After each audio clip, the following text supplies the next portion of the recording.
My name is Sarah Lee Drew, but I was also known by my married name, Kay. I was born in 1939 in Buffalo, New York, actually outside of Buffalo, in Millard Fillmore Hospital. I grew up in 9 different states, so all of my younger life was spent in the United States, but I moved around quite a bit, particularly during the war years. Well, I've been coming every summer of my entire life. Even when it was the war years, we took the train and came up to Patten, Maine. But I moved here and lived here full-time since 1980. I currently live on Shin Pond. Well, they go way back. My grandfather, great-grandfather, I guess it was a founding father in the first family to live in the town of Patten. And my father's family came from this area, and they had a dairy farm and a furniture store in Patten. And my mother, when she married and moved away, or before she moved away, was principal of Patten Grammar School. I came here of choice. My marriage dissolved, and where do you go? You go home. And because I lived in so many different states growing up and raised my children in so many different areas, I came back to Patten. This is what we call home. Oh, my fondest memory. Oh dear. When I was younger, traipsing all through the woods and fishing with my cousin Jack. As I grew older, I taught right in this building and at Katahdin High School and junior high, and I loved every minute of that. I guess first we have to start with the sheer beauty of the area. Physically, the mountains, the woods, the water. It's so beautiful, and I've seen a lot of the world. And to me, this is the most beautiful spot on the world. I love the seasons here. There's just so much about it here, but it's not the reason I stayed. The reason I stayed in this area, and what truly makes it beautiful, are the people. Oh, I think right at my house that I'm in now on Shin Pond, I love the sunsets looking out. I face directly toward Sugarloaf Mountain, and I watch the sunset behind it in the summer. And the winter is beautiful. It's like a fairyland with all the snow coating the trees. You know, you can't imagine that you could be in such a beautiful place. I taught at Katahdin for 22 years, and I was the Chapter 1 teacher, both in the high school and the junior high school. And I took the kids that fell through the cracks. You know, they weren't special ed kids. They might be struggling with school or with a personal problem or have a behavioral problem. And those were the students that I dealt with and truly loved.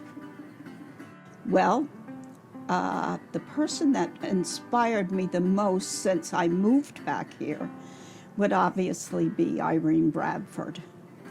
I lived at Irene's house for 14 years. We shared her farm, and she was a woman ahead of her time. When she was in college, they used to call her the judge. And then she became the favored teacher, I think probably of all the teachers that taught in the town of Patten. At least during my lifetime, she was the favorite. The kids loved her, the other faculty loved her, and she left teaching to run a farm because her husband owned it and he passed away. And she took over running the farm, and she did a very good job. At that time, they were over $250,000 in debt, And during the time that I lived with her, she got herself out of debt at a time when farming was really at its low peak. And she raised potatoes and cattle, and she was quite a woman. She could inspire anybody. No regrets. I have no regrets for living here. Every day I wake up and I'm happy to be where I am.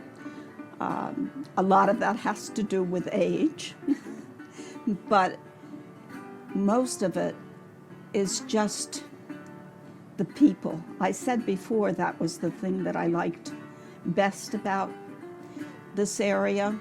It makes for a very rugged, independent people. And I love the fact that when you get together, a group might include a doctor, the local high school principal, a man who works in the woods, someone else who runs a store, teachers. I mean, I love the diversity. Anytime you get into a conversation, if you have 10 people, you're going to have 22 opinions. So I just love that.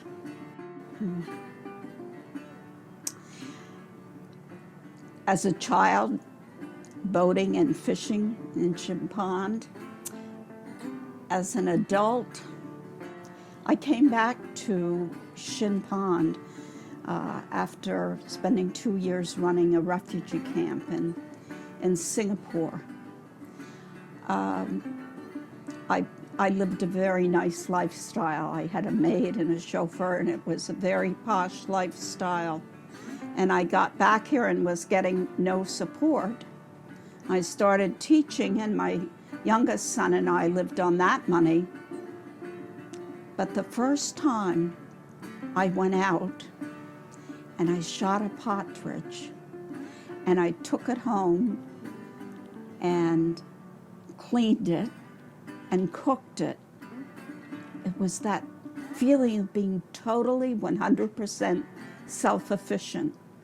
And I think as an adult, that was a very positive memory. I could do it. I think people living here are the same as people that have always lived here. It's hard to live here if you have to depend on other people for everything. There's just no way that's going to happen here. I always tell people the nearest cleaners for your clothes is in Bangor, you know, and so you have to travel hundreds of miles just to get your clothes to a cleaner. Up here, we don't consider that anything, but we sure did when I lived outside of this area. You know, that people are very hardy. They're also very caring. You know that you can't survive by yourself. You've got to depend upon other people.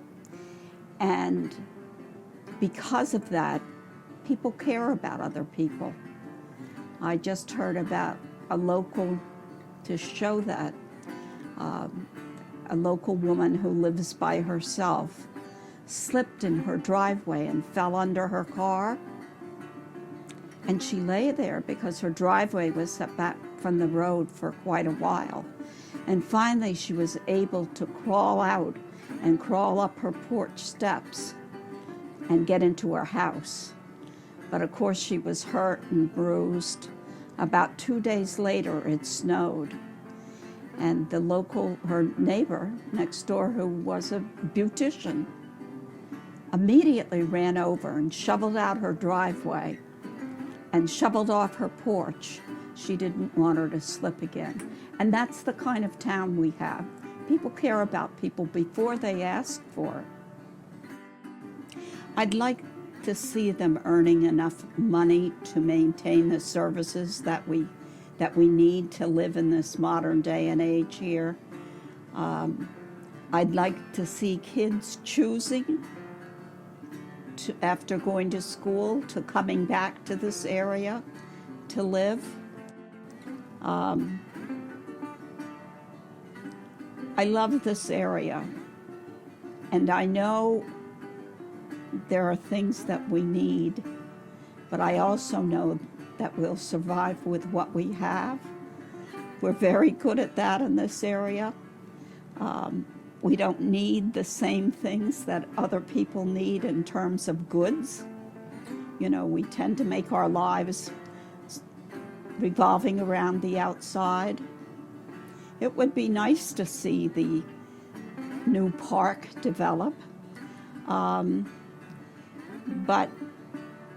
I don't know what it's going to hold for people from the outside who want instant gratification. They want to see something that's instantaneous. The people that I've talked to that have talked about the beautiful paths and how pretty the area is are people from within our area. They're not necessarily people from outside. So I don't particularly see it bringing a lot of money to the area.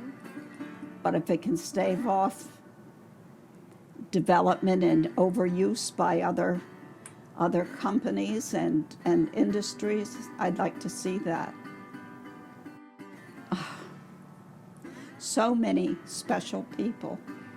The Skinner Hart family, who I love. People can be themselves here, and I think that's the biggest thing. I think of a man I taught with, Dave Wilkins, who was a wonderful, wonderful character. He was British and still maintains his British citizenship, but he taught biology and science here. I was so creative and different in the way he approached things. So I love that kind of feeling. I love the fact that people are accepted. You know, I think of the stories that maybe you hadn't heard of Mr. Walker, who used to live up on the East Branch, and he had a steel plate in his head from World War I. And because of the pain, developed quite a drinking problem. This was when I was a child, obviously, this man existed. But he used to go on binges and get drunk. And everybody understood and tolerated it. They'd put him in jail, let him dry out. But unfortunately, the jail was underneath the auditorium for the town. And when they were graduating students from Patton, that night he was in jail. So every time the valedictorian would go to give her address, out from the jail cell down below the auditorium would come, he'd just bellow and yell, and no one could hear her. And finally, the man who was in charge of the key went down and opened the door and let him out, and graduation proceeded. That's a good story about this area because it exemplifies who we are, you know. You meet them walking down the street. You meet them sitting at a campfire. You meet them like I met Irene Bradford as a special woman. You meet them because they're here. You know, we don't have a lot of entertainment. We don't have a movie theater. So probably TV is the biggest entertainment in the area. So people get together a lot. They have dinners together. They socialize together. They go visit with each other. And that's how you meet people.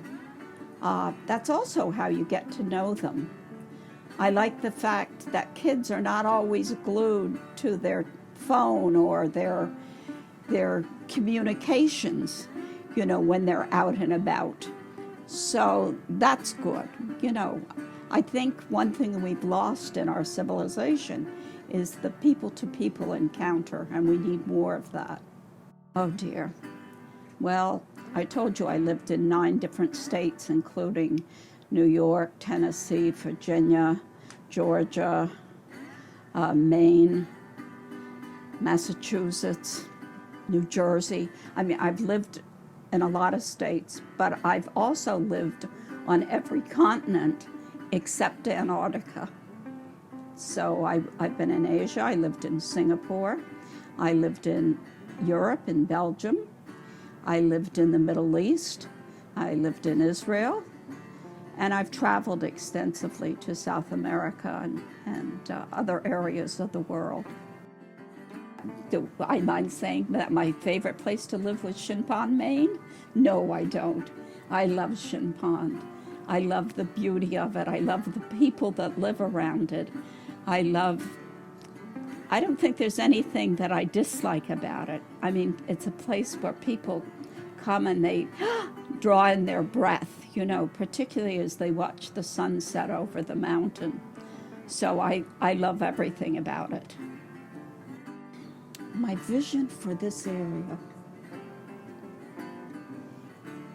is probably to continue to grow, to become slightly more affluent, but I don't want them to see them become affluent to the point where they lose the sense of who or what they are.